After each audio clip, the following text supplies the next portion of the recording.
Nangyari na ang Yuji versus Mahito Round 2. Wala nang gaanong usap-usap, bakbakan na agad.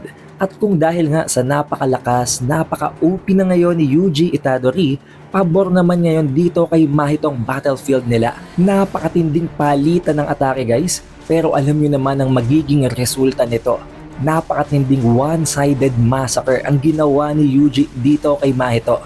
Literal na kahit napaka-OP, napakadaya ng battlefield nila, dinurog siya ni Yuji ng walang kahirap-hirap habang binabastos at tinatrash talk pa siya. Kinakailangan nila itong gawin dahil hindi nila basta-basta mapapasunod itong si Mahito na gawin ang gusto nilang ipagawa dito. Kaya naman, kinailangan nila itong isubdue, kinailangan muna nilang durugin ang will nito. Ang lahat ng yan at marami pang iba tulad na lamang ng plano na gagawing proseso nitong si Yuji at nitong si Maru tungkol sa cursed energy optimization ay tatalakay natin dito sa ating full chapter spoiler ng Jujutsu Kaisen Modulo Chapter 22. Kaya siguraduhin nyo nang nakalike, nakasubscribe at naring nyo na ang bell button para automatic ma-notify kayo pagka-release natin ng susunod na video. Pero wag na nating patagalin pa. Let's go! Ang title ng chapter na ito ay Passage of Souls. Sa pinakaunang parte ng chapter ay napag-usapan agad ng dalawa ni Maru at itong si Yuji ano bang dapat gawin nila. Ayon dito kay Maru, kinakailangan nila ang cursed technique nitong si Mahito or ng kung anumang entity or cursed spirit na ito na nasa harapan nila para mabago nila ang shape ng soul ng mga tao. Ang plano pala nilang gawin dito guys, plano nilang baguhin ang shape ng soul ng lahat ng tao sa pamamagitan ng cursed technique ni Mahito na ang Idol Transfiguration. Balak din nila itong strengthen, mas patibayan pa sa pamamagitan ng cursed energy na iniwan ni Yuta sa ring at sa cursed energy na nanggagaling dito sa Nonax sa mga muro na ginamit nila para buuhin ang mothership. Naintindihan naman yon agad nitong si Yuji, pero ayon sa kanya, ang klase ng cursed spirit na ito, ang individual na ito na nasa harapan nila ay hindi ang klase na basta-basta na lamang susunod sa pag-uutos nila.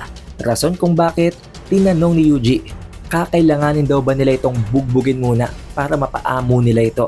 Na sinagot naman itong si Maru na actually, kailangan talaga nila itong may subdue, kailangan nila itong mapasuko. Pero tinanong dito ni Maru itong si Yuji, si Maru na daw bang gagawa nun? Para hindi na masayang pang energy and effort nitong si Yuji Itadori. Na sinagot naman nitong si Yuji na no worries, siya na daw ang gagawa nun. As if gusto talaga yung gawin ni Yuji dahil alam naman natin kung gaano katindi ang galit niya dito. Especially since alam dito at na-confirm dito ni Yuji na na-retain pa rin itong si Mahito ang kanyang consciousness. Tanda pa ni Mahito ang mga pinaggagawa niya noon. Pero ayon din dito kay Yuji, ang inaalala lang niya, baka daw accidentally mapatay niya itong si Mahito. Just imagine kung gaano siya confident. Alam na alam niya na kaya niya itong durugin.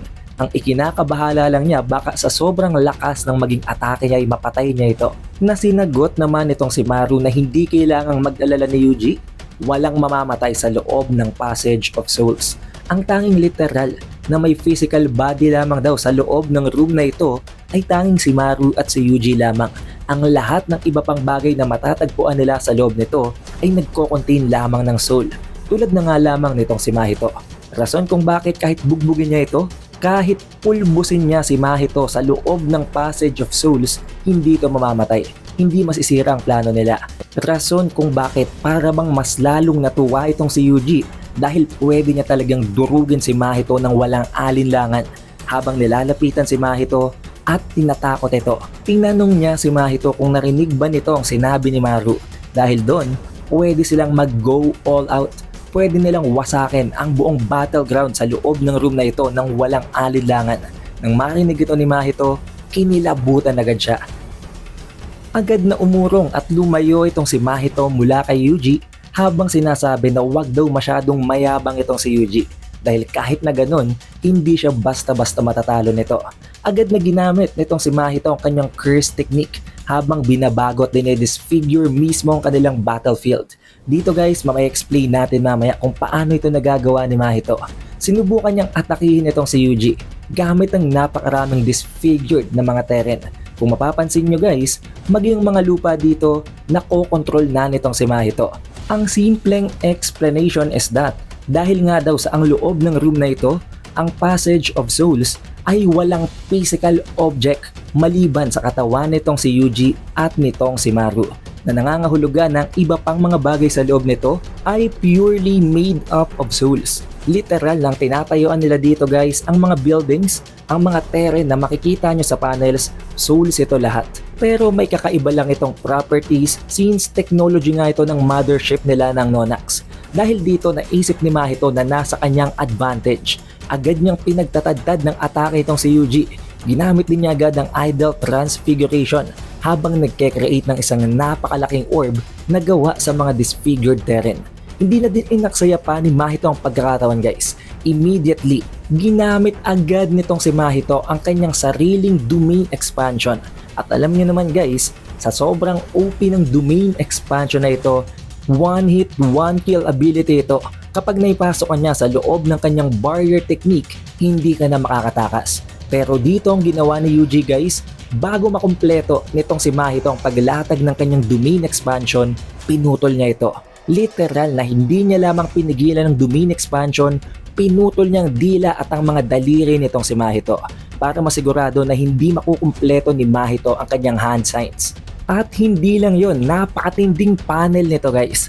Napakatinding art mula kay Yuji Iwasaki. Tingnan niyong mabuti ang lahat ng bagay sa paligid ni Yuji. Lahat ginamitan niya ng dismantle. Lahat ginamitan niya ng cleave. Hindi pa man lamang gumagalaw itong si Yuji na slice niya ng lahat ng bagay sa paligid. At kasama na doon si Mahito. Unti-unti pang nilapitan nitong si Yuji si Mahito habang tinatanong ito, "Have you always been this weak?" Na para bang iniinsulto niya ito, na para bang gusto niyang ipamukha kay Mahito na kung noon tinalo niya si Mahito, what more pa kaya ngayon na mas malakas pa siya.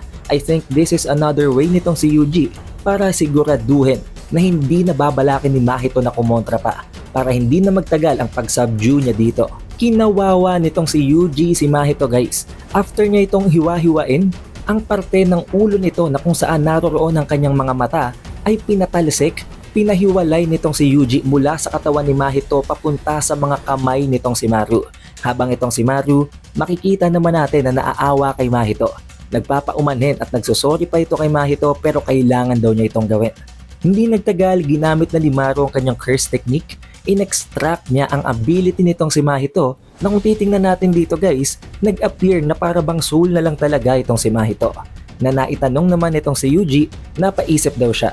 Maaari daw ba na pinapakailaman din ni Mahito ang iba pang mga souls maging ng mga namatay niya ng kaibigan? Na sinagot naman ni Maru na baka naman daw hindi, dahil baka hindi naman daw nakakaabot sa ganong extent ang pagpapakialaman nila sa loob ng Passage of Souls. Na sinagot naman itong si Yuji, yun daw ang essence ng ability ni Mahito, hindi yun imposible. Na sinagot naman itong si Maru na alam daw talaga nitong si Yuji ang mga bagay at ang detalye na tungkol sa Earth. And at last, since nakumpleto na nga nila ang mga requirements, ang aklat din nitong si Yuki Tsukumo ay talagang tinatreasure din nitong si Maru. Kinonsider niya ito na isang significant factor sa gagawin nila. At ito na nga guys, ang explanation at ang magiging proseso ng gagawin nila. Ayon dito kay Yuji, may dalawang choices lamang sila para mapigilan ng magkaroon pa muli ng cursed spirits. Una, gawing mga sorcerers ang lahat ng mga humans. Therefore, makokontrol nila ang cursed energy, hindi na magkakaroon pa ng cursed spirit.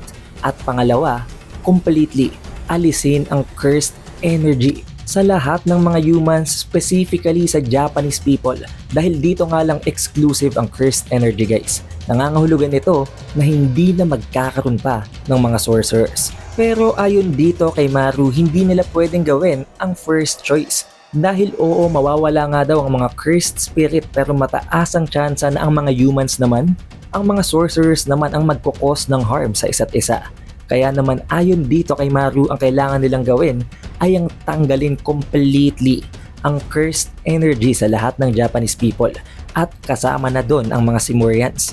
Napaisip dito si Yuji, bakit daw kailangan nila yung gawin?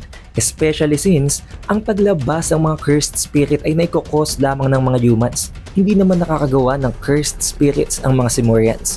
Na sinagot nitong si Maru na kailangan nila yung gawin dahil kung tanging ang mga Simurians lamang ang may curse energy, magkokos ito ng friction.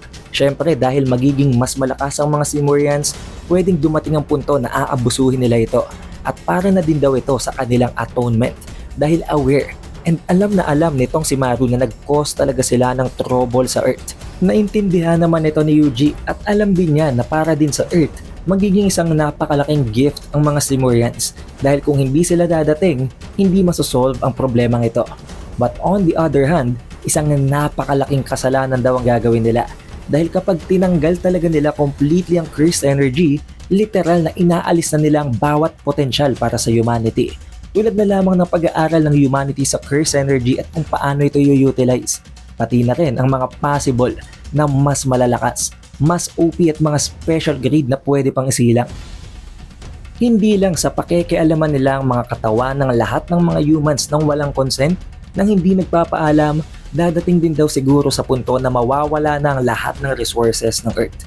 Na baka at some point in the future kakailanganin nilang cursed energy para mag-serve as a source of power. Dahil dito kinabahan itong si Maru dahil naisip niya at nafe-feel niya na baka kumukontra itong si Yuji sa mga plano niya.